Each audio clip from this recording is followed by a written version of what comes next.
Hey guys, it's Flake, and I really hope you guys enjoyed the weekend. The Gwent Masters Season 1. I am over the moon still, just sort of coming down off that high of all the awesomeness that occurred this weekend, and even everything leading up to it. And that's why we're doing this video over here, because I wanted to talk a little bit of a retrospective, kind of like a little reflections of, because it was a big tournament, and there's a lot of things, that were discussed prior to moments and things like that I wanted to touch upon. I was asking a lot of questions during and after the event, and there's a lot of things that I want to talk about it too, that you can't talk about the stuff on the broadcast for multiple reasons, and partially because I like to remain gainfully employed with CDPR from an event to event basis, and that's a relationship that I cherish and I want to maintain. So I like paying my rent, so that is certainly something that we're to go to. Nonetheless, it'd be silly for me to talk about some of the stuff on the broadcast itself, because it's unfair to the broadcast and the actual show that we're trying to put on. It's also unfair to Shinmiri, who's my broadcast partner, who's gonna be like, "What the fuck are you talking about?"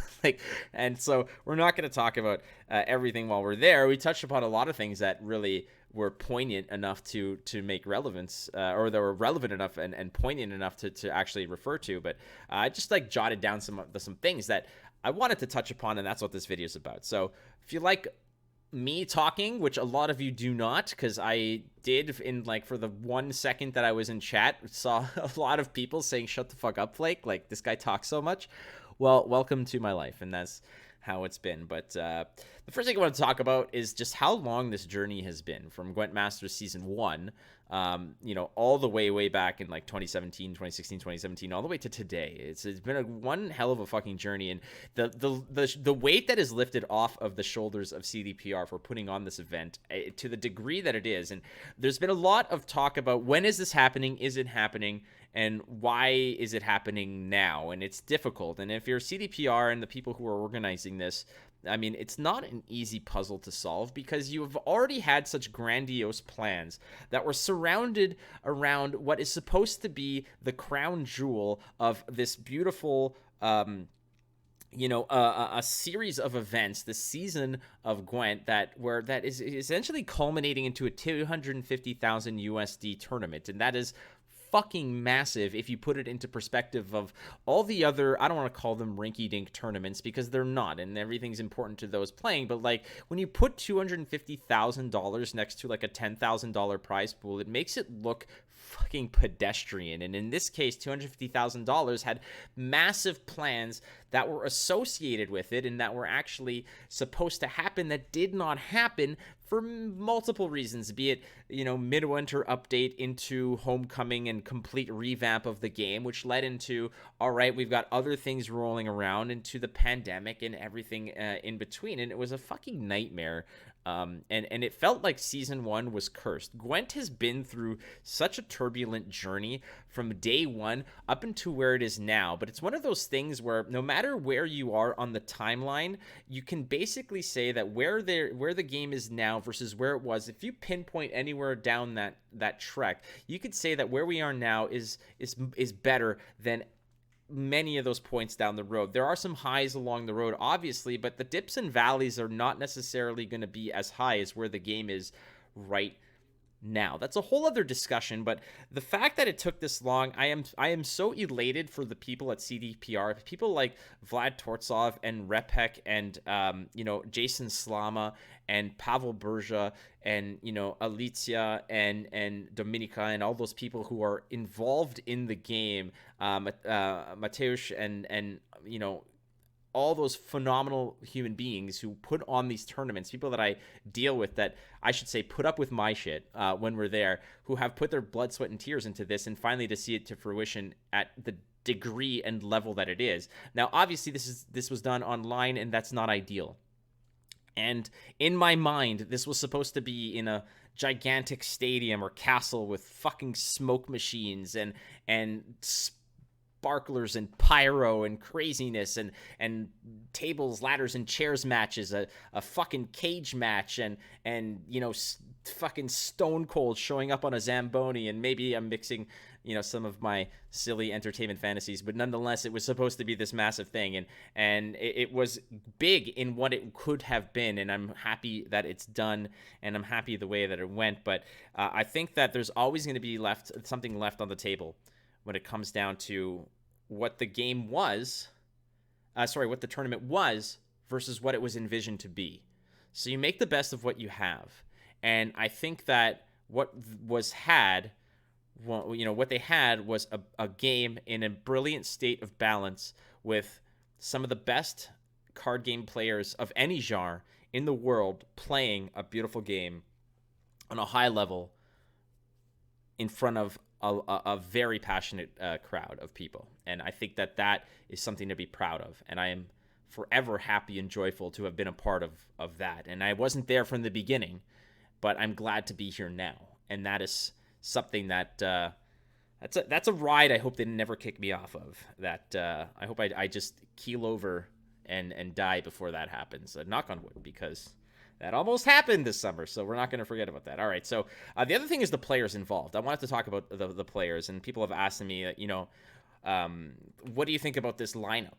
And I think the lineup is, could it have been better? I mean, it's tough to say, because there are people that I wish could have been there, and there are names, and there are people that were not part of the tournament that a lot of people wish may have been there. But the lineup that you saw was as picture perfect as you may have ever seen. It was a nice snapshot of past, present, and potentially future. And that's where I want to also touch upon. But we're going to talk about past Lifecoach. Even, old names like Adzikov, Game King, Freddy Babes. These are representative of, if you want to call it the old guard to a degree, they were there for quite a while, winning tournaments for a long time. And again, it seems like it's kind of like riding a bike, as we saw some impressive play from players that you might not have necessarily been too familiar with, because you weren't there for 2 or 3 years ago when they were crushing ladder and just dominating tournaments. And what really stuck out to me was that somebody brought it up to me and said, maybe there are people who don't know who Lifecoach is.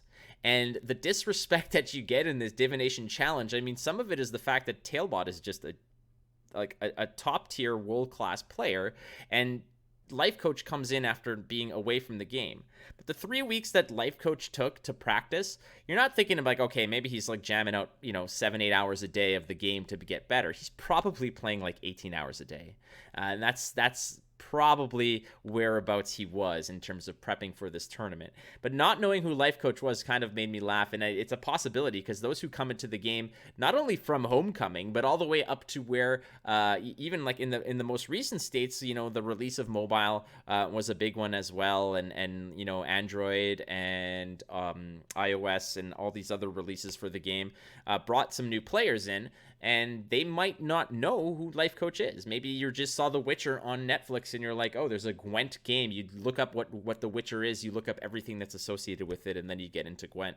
And that made me kind of chuckle, because for myself, who has been intimately involved in card games for 20 years plus, not knowing who Lifecoach is like, it's like being a fan of music and never hearing the name Michael Jackson, and or saying, who the fuck is Elvis? That's the kind of thing where you are just curious to know, you're curious as to how do you fucking not know who Lifecoach is? This is somebody who has cut his teeth in many of digital card games, not to mention in poker and whatnot. And the fact that this is somebody who is just cut to be a CCG dominant player it's to say the least. And the fact that he lost is kind of, it was shocking that he beat Tailbot for many, except for me, because deck lists aside, you cannot count out Lifecoach. And top to bottom, Lifecoach, again, tremendous CCG person. Tailbot is the pinnacle of Gwent personality and confidence and competitiveness. Right down the line, people like Adzikov has been there from the beginning, somebody who I've met, awesome dude. Game King, one of the happiest and smiliest people, and you cannot be in a bad mood around Game King. He is just this bastion of joy at all times, a beacon of happiness whenever you're around him, and he always makes you feel better just by being next to him and hearing him laugh. And Demorkey's a gentleman, somebody who is really the competitive spirit within him, the preparation, the brains behind what he does, somebody who does it with class as well, a very well-read, smart individual.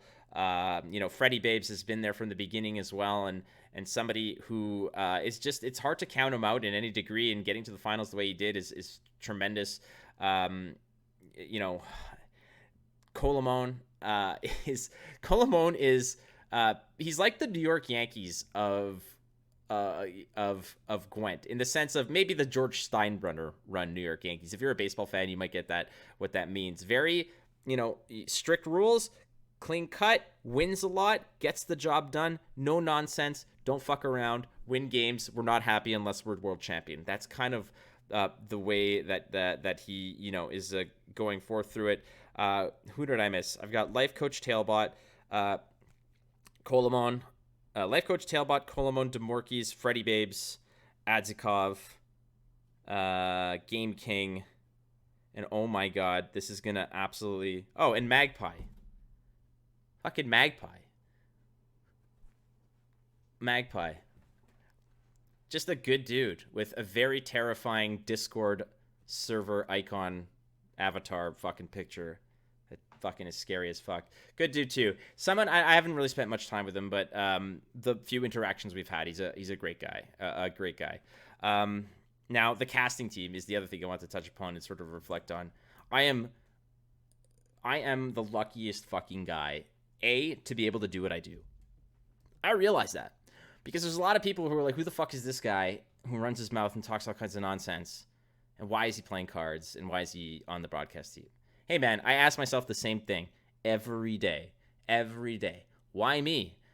Not saying change anything, but holy shit, do I know how lucky I am. And I try to do my best to prepare myself to get into those states where I can bring you the best quality broadcast as possible, because CDPR trusts me to represent their band. And I do dance the line, man. I do hug up against the edge sometimes when it comes to saying shit that maybe I shouldn't say, but I am somebody who has decided long ago that it's best to be yourself and be comfortable in your own skin than it is to try to impress people the wrong way. And being able to cast matches with Shinmiri is amazing. And one thing I will say is that, we did that whole thing, like the 1,000-day anniversary of me and Shinmiri being together.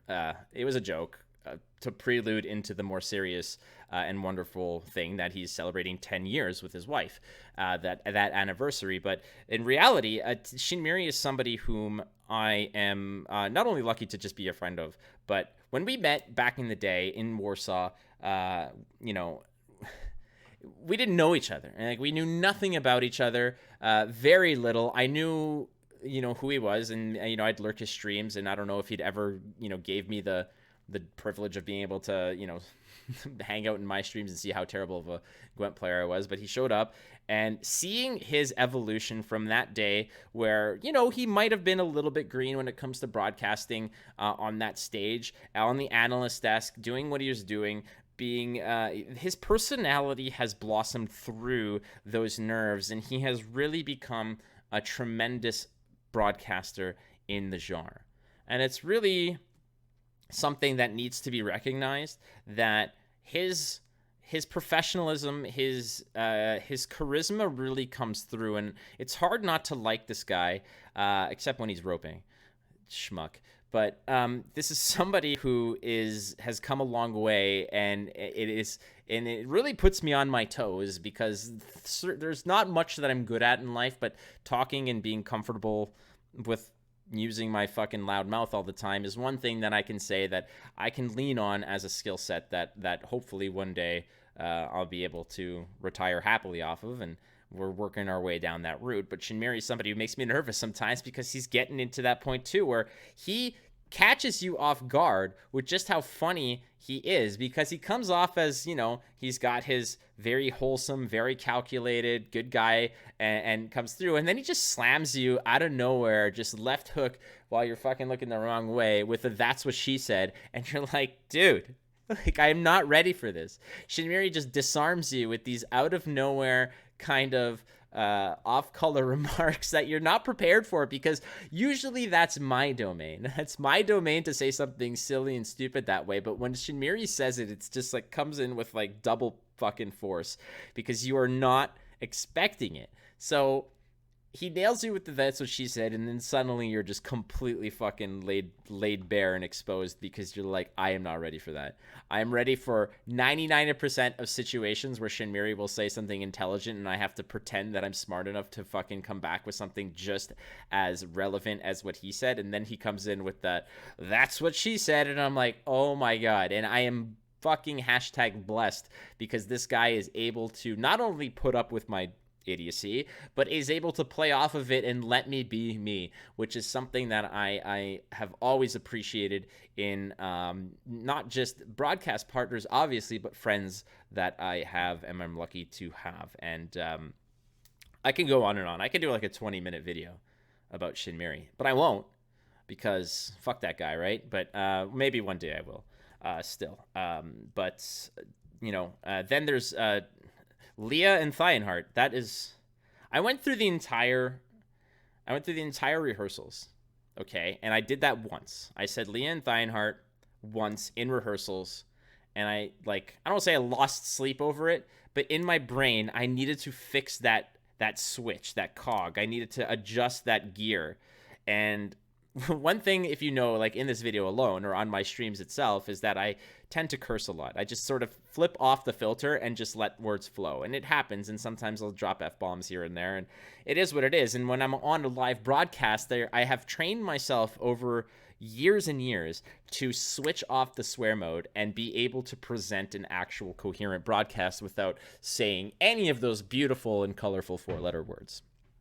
That is a skill that I have refined and really leaned on because you're on a professional broadcast. You can't just go ahead and say, well, fuck that play, right? Or like, oh, well, that's a shit move. Like, you can't say that. However, you want to, but you can't. Now, so I try to dig into that power, that superpower I have of not being able to swear on command, and try to fix my brain to not say Leah and thienhart. I said Tia and Lionheart. I'm watching the hockey game. Tia and Lionheart. I'm making something to eat. Tia and Lionheart. I was going to say I'm taking a shower. Nope, that's not happening. I'm not going that route. I'm doing whatever, man. I'm streaming. I'm doing this. I'm playing games. I'm whatever. It's just Tia and Lionheart. Tia and Lionheart. If you drill it into your brain enough, it's going to eventually register and resonate, and that's all you'll know. And then we got through it, but I was so excited about the games that we had just witnessed that it just came out. I was like, we're going to kick it over to Leah and thienhart. And I was like, you schmuck ass. I was so close to the finish line, and I just tripped over my own shoelaces and scraped my chin through a pile of dog shit all the way almost there. And I was like, okay, well, there we have it. I almost did it. And then obviously, because Lionheart's a cool dude, comes back with Shake and Flinmiri, and it was gonna happen, and that's all I can really hope for. And is that doesn't catch on, which it won't, but it's still I'm still trying to drill it into my brain. But and then there's Pavel Burza, and here's a fun little fact about Pavel Burza is that I never see his wardrobes in advance. Usually, if this was happening in Warsaw, we'd have a whole day on like the Friday beforehand where we go and get fitted for our wardrobes and such. I think it's a Thursday or Friday, whatever, and we get fitted with our wardrobes and we're ready to go so that we see each other's suits and what we're wearing. And that's always one of the big fun parts, is seeing like, oh, he's wearing that and that's that, and fucking Pavel Burza shows up with what looks like a fucking clown massacre all over the jacket. And first of all, A+. That jacket, I want it. I actually want it. I would wear it. It looks like a kid's birthday party tablecloth was slapped together with like fucking, you know, the buttons and the cuffs and the wings and whatever. And anyway, but I found out by accident that Pavel Burza can hear me in this microphone while he is conducting interviews. I found this out during rehearsals. So during rehearsals, I would randomly, as he's conducting fake interviews with like Repek or whatever, or Brian Godric on the, as we're just sort of faking it, I would lean into the microphone and say, dupa, which means ass or butt in Polish. And he would burst out laughing. And I'd be like, oh, you can hear me. And that changed everything. So like we'd practice, we'd rehearse, and then I'd let it slide. And I wouldn't do it for a few times. Let him sort of, you know, get him off his guard a bit. And then eventually we'd get back to it and I'd be like, dupa. And he'd be like, ah. And I think there was one, I forgot what it was. So during the actual broadcast, I'm like, I'm not going to do it because it's unprofessional and I don't want to ruin what's a really good thing. But obviously I'm Flake and I'm a fucking asshole, so I had to do it at one point. So there is one, I think it's the day one, Adzikov versus Game King. Adzikov wins. And if you notice, while Burza asks Adzikov a question, and as Adzikov's answering the question, Burza just randomly starts laughing. And it's not because Adzikov may have said something funny. It's because I leaned into the microphone and said, Duja dupa, which means big ass. And he starts laughing. And yeah, that I could not help myself. So that's kind of one of the things. The other thing I want to talk about. Oh, well, first of all, let's talk about Ryan Godric as well. And Ryan Godric's a fucking ace. And the interview questions were great. Love the guy, and I'm really happy that he is involved in the way that he is, because I was there, I forgot which one. Was it Challenger 4 or one of the Opens way back when in Warsaw, where he did a documentary with... was it with Aratuza, or I forgot who it was with, but he was part of a little documentary where he was filming and asking questions about stuff, and that was really awesome. That really made my day to see that he is now part of that team. And obviously there's Burza. I mean, what else is there to say? The guy is a legend, and proud to say my friend, really good dude. And that's just the way he is. And he likes terrible beer, and he goes on bike rides. That's the whole fucking story of Pavel Burza. And he has told me that if ever needed, I can sleep on his couch and live with him. Even though he's got a fiance now, but she doesn't have to know. Just saying. All right. Repek, Cozy, Mateusz, Vlad. Fucking awesome people. All day long. And of course the mods in chat, which is the other thing I want to talk about. The delays and the chat response to delays. So, real talk, I do not go into those Twitch chats. For the most of it. I'll pop in to say hello now and then. Nobody fucking notices because I'm Flake and no one cares. But I am there sometimes. And the delays, man. Okay. I don't know if it's me or if these are just the remnants of the ghosts of season 1 where Gwent was cursed throughout that entire stretch, for a little stretch at least. And if they're just coming back for one last fucking hurrah, one last high five to say, hey, fuck you guys. We're just gonna screw around with shit a little bit. I don't know the full details of why the delay occurred, what it was precisely. In my head, it was like a meteor just hit the servers from space, and that's it. And it was the beginning of some weird alien virus that turns everyone into zombies. Because why not? Because COVID wasn't enough. But I think it was something to do with the power was shut off by some unknowing third party to something that resulted in a server fuck up, and they needed to scramble to figure it out. Completely not in their power. I mean, that's something that you just don't fucking know. Like, you don't get that that's going to happen. It just fucking happens. And what are you going to do about it? Because you can't prepare for that. You can't prepare for some random guy like fucking... You know, Wojtek, the janitor, comes in and flicks a light switch off when he's leaving a room, and it happens to be the power to the entire fucking Warsaw power grid. Like, I don't know these things. I'm not a doctor, but that seems to be the kind of bad luck that might occur sometimes. And if there is a janitor named Wojtek, that is, I love you, man. You're a good dude. But the delays are not their fault. I mean, we went through rehearsals multiple times. About 3 or 4 times did we rehearse throughout the entire fucking run, and it was like, Smooth. I mean, you iron out the wrinkles in the first rehearsal or two. You fix a few things here or there, and then it's just smooth sailing. You just crush through it on the various days leading up to the tournament, and then it's easy. You walk in, you get into the tournament, and it's good to go. True story, by the way. Day one, I did not log into Discord until Pavel Burza was actually starting his introduction right before it leads to me. That's a whole other story.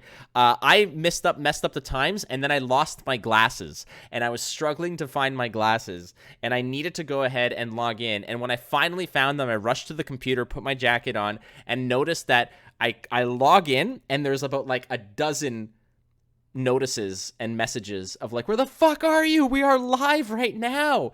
And I go ahead and log in, and you'd never know the difference, because within like 5 seconds of me logging in and turning my camera on, it's like Burza saying, and here's Flake and Shinmiri. And I was like, hey, welcome.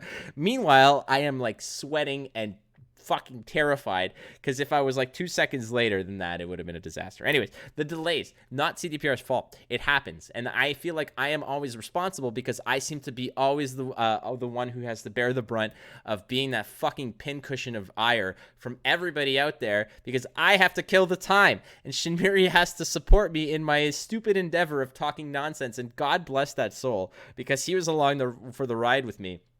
But how many times do I have to sit there and talk about Star Trek or Star Wars or Spider-Man or whatever, and Shinmiri has to be like, what a fucking nerd. And it's, but it happens. But like, there was a delay, and thank God there was like that mercy killing where they're like, all right, we're just going to put a BRB screen up, because I don't know if they were just tired of hearing me speak. I know everybody else was, but during that time, I went to go check out chat, and it's just like, I'm just reading these messages, and I gotta bite my tongue here, like all the Z's and the Z's and the shit and the whatever, and it's tiring.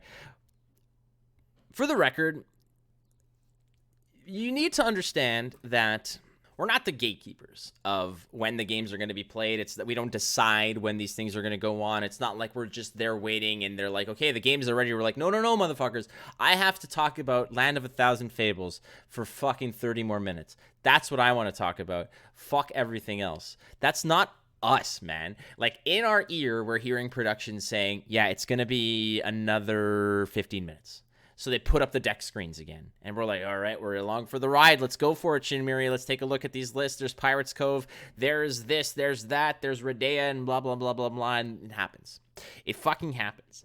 And the failure for, I don't know if it's just a failure of 99% of Twitch chat to realize that there's a delay, a technical issue occurring, that needs to be addressed, because there's other ways to address this. If I went up there and said, yeah, fuck the servers, they're all fucked, they're all fakakted, like there's nothing we can do, so we're just gonna fucking stand here and talk, and too bad. We didn't know what was going on. We didn't know right away, and we didn't know when it was gonna be back on. So we make the best of it. And as professionals, if we're there saying, yeah, we don't know what's going on, we should be in the games, but we don't know, so no, like that's just fucking Bush League, and we're not gonna do that. We are going to just ride the train and pretend. It's like kind of like when you miss your stop at a fucking bus stop and you just see it go by and you're like, okay, just act cool. We'll just get off at the next stop. We'll just walk back like nothing happened. That's kind of the way it goes.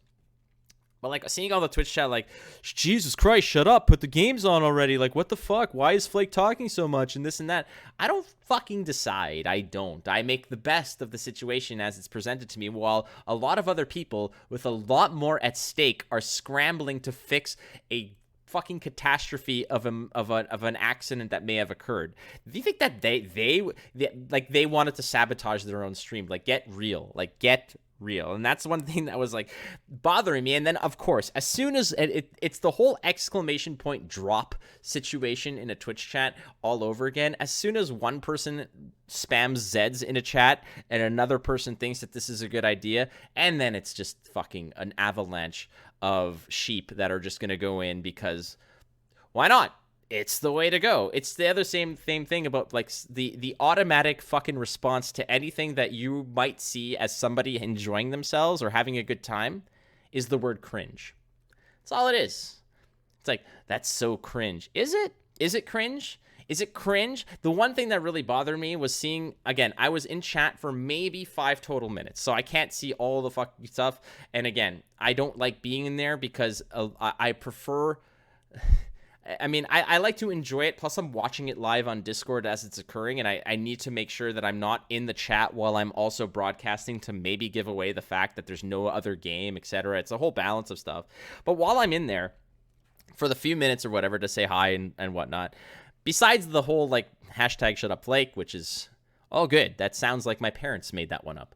But the whole thing where I was watching, it was Freddy versus Damo. I'm watching this, and I just want to see how people were going to react to some of these games. And you see Freddy Babes celebrating a win and being like, fuck yeah, and this and that. And people are like, wow, that's so cringe. Is it cringe that somebody is celebrating a game that they just won that is worth tens of thousands of dollars to them? I don't know, man. I lose my fucking mind if I see a $5 bill on the ground. And this guy just played a game of Gwent, won tens of thousands of dollars, and what he's supposed to fucking sit there and just like, what works for you? Fucking Peepo Smile or Keck W or some other bullshit that you see spammed on chat all the fucking time. You want him to dab or floss? Like, the fuck do you want him to do? It's an actual emotional response to somebody who has seen continued success in something that they're passionate about, and they're expressing themselves joyfully, and that's cringe. It's fucking bush league to say that, honestly, and I feel bad for people who keep saying that, but it's an automatic response. You see something that you don't know, it's a little bit different. It's not the same meme that you may be used to. It's not the fucking copy pasta that you're ready to go, that you can just fucking cut and paste and do whatever. You see somebody with an emotional response to winning tens of thousands of dollars in a card game that they've worked hard to succeed at, and they get up and they fist pump and they're relieved, and that's cringe. You're cringe. The whole fucking cringe thing is cringe. Anyways. That said, there was a lot of nice things said about my broadcasting, and I always love that. However, I will always say this. This is from... this is something that, over the course of a little while there, I was watching a lot of Kitchen Nightmares bullshit and, like, Gordon Ramsay stuff. Because Gordon Ramsay's a perfectionist, and he always expects excellence. And that's something that can be admired. How he handles it is another story. But one thing that he's always said, and I've heard him say a bunch, is that he wants to hear criticism over praise. Because you never improve without knowing where you're weak. And that's one thing that I also strive for. Constructive criticism. Don't get me wrong. I love hearing nice things about me because it's validating and it makes you feel good. Of course. And I always appreciate it more than anything. The fact that people enjoy what I do and take joy out of my work, which I take joy out of. It's amazing. It's fucking 2 times the joy. Joy on joy. A little joy on joy crime. But then there's criticism, and I like criticism. Constructive criticism. If you're saying I say too much, or interesting too much, or indeed too much, or this too much, or that too much, or I go on and on and on, or my fucking inflections are bad, or this or that, or I'm pronouncing something improperly, don't say I'm a fucking idiot. Tell me why or how I can improve. It's just that goes for everything in life. If there's something you don't like, if there's something you think that needs improvement, say how. That person would be happy to hear that. That's the only way that I get better. If you fucking hate what I do, if you hate how I do my job, well, surprise, mofo, I ain't going anywhere. So if you want me to stop or change, tell me how. Don't just say I'm a fucking idiot. You may be right, but tell me how to improve. That's all it is. If I'm weak in a certain area, you best damn believe I want to improve on that area because this is what I want to do for life. This is where I want to be. This makes me happy. And being good at what I do is how I continue to do what I do, which makes me happy. And there's nothing I want more in life than to be happy. It's just the way it is. But like seeing, you know, the occasional Reddit threads or in the chat or whatever, I just go like that is immediately dismissed. If you're bringing nothing to the table other than saying I'm a loudmouth idiot, dude, I went to high school. Like, you think I didn't hear this shit there? You think I'm not fucking hearing that anywhere in college? I was a bartender for 5 years. I've been called all sorts of names by bigger, louder, drunker, stupider idiots than you. I am Teflon on that shit. Say whatever you want, but come at me with facts and stuff so I can improve, because I want to take something out of that negative experience, okay? That's the way I want to do it. And that's how we're going to go forward. Tia and Lionheart are sweethearts. I love them both. I forgot to say that. I wanted to say that before. And these are two people that I am very privileged to work with, because they themselves are coming into their own as broadcasters and as a duo, and it's nice to see that kind of symbiotic relationship of two people who are doing what they love and really helping each other out as a unit, and they do good things together, and that's what I like to see. And I'm very happy to be working with them, because they were very well prepared, man. They came at it with like, we're interviewing the players, we're looking at decks, we're doing this, we're doing that, blah, blah, blah, blah, blah. They're like, here, join this Discord. It's just for us. And I'm like, fuck yeah, exclusive access. And it was just the four of us, the broadcasters, talking about the decks, the matchups, the this, the that. They were super well engaged and prepared and all about it. And they are going to continue to be amazing and continue to improve, as I sincerely hope I do, because it's what we all want to do. So some other questions that I got. What were rehearsals like? Rehearsals were as such. Basically, we get together a few days prior, like usually about 5 days prior or so, like on the Tuesday or Wednesday, and we have what's called a run of show. It's literally a point by point by point by point gigantic document of literally, bam, you say this, or you talk about this, and you talk about this, and this is where this graphic pops out. It is methodical. It is surgical. It is really mapped out. It is, I want to say scripted, but Flake doesn't read scripts. He reads them. He doesn't fucking follow them. I mean, come on. You honestly think that they're going to write shit about Japanese pornos and stuff in there and like dissing Mountain Dew in a script? No, man. That's all Flake. Flake makes up that shit. Still, like the exploding clown thing about Burza suit, that's a Flake thing. But basically, the general concepts are all mapped up. So we walk through that. We go through all the camera testing, the videos, the microphones, all that sequencing shit, and it's amazing, and it's really good, because the whole team is there to make sure it's good. We go through the interviews, we see them played, we go through all the screens, the test interviews. That's where I say dupa and ass and all kinds of other unruly things in Burza's ear to make him laugh, and we go from there, and that's kind of how it goes. But that's kind of it. So like when it comes down to, why aren't these things sorted out in rehearsals? Like the delays happen. It's going to happen. It's going to go through. We can't really prognosticate when those kinds of things are going to occur. We don't know, man. But we did our best. And frankly, we improve. The first day is shaky and rocky and turbulent. This next day, it's all smoothed out a little bit. And then we refine it. And then the third and fourth rehearsals are just bam, make it happen, bam, make it happen, so that on showtime, it's all muscle memory. It's all done. All those little kinks and those little indecisions that we might have of like, okay, Shinmiri, are you talking when we come out of this slide, or is it me? Is it you that's going to be introducing the players, or is it me? We sort through all that stuff so that it's butter by the time we get there. And I love it. I do. And it's amazing. Another question was, what was your thought when you saw Lifecoach's lineup against Tailbot? So we get the decks several days in advance, almost a week in advance. They submit their deck lists, and the players don't see them until usually about a day or two before, so they don't know.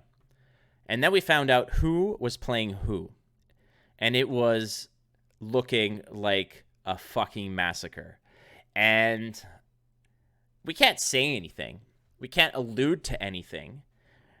We have to keep this stuff secret, and I can't play some of these lists on ladder, because people are going to be like, oh, Flake, who is typically a moron when it comes to deck construction, suddenly has this magical Land of a Thousand Fables nonsense weirdo list for a faction he rarely plays that magically has a lot of synergy. How the fuck did he get that idea? And that's where these things kind of break through. So it's really delicate process of what I'm supposed to be playing on ladder and playing on stream when I know here are the best 8 players, or some of the best players in the game right now. Here's all their lists. Don't use them on ladder while you're trying to compete.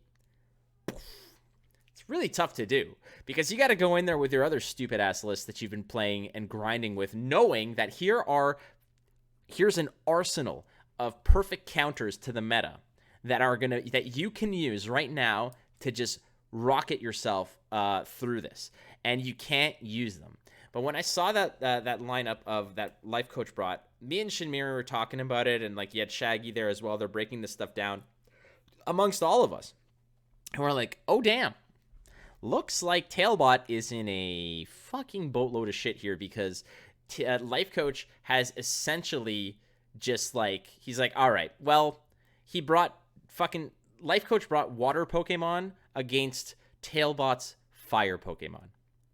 You could still win if you're Tailbot, but Jesus Christ, it's not looking good, man. It double damage every time.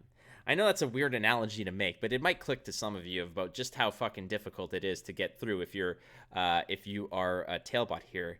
You know, you want to go to Misty's gym and you're bringing fire Pokemon. Ooh, you are gonna get dusted, son. It is not gonna be a pleasant experience.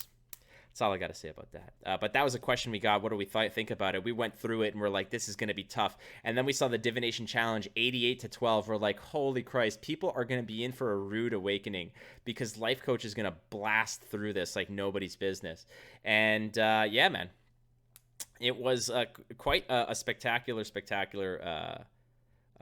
experience to just see, somebody of Lifecoach's ilk go through the fucking rock solid confidence, the pillar of Tailbot there to go through, and good for him though.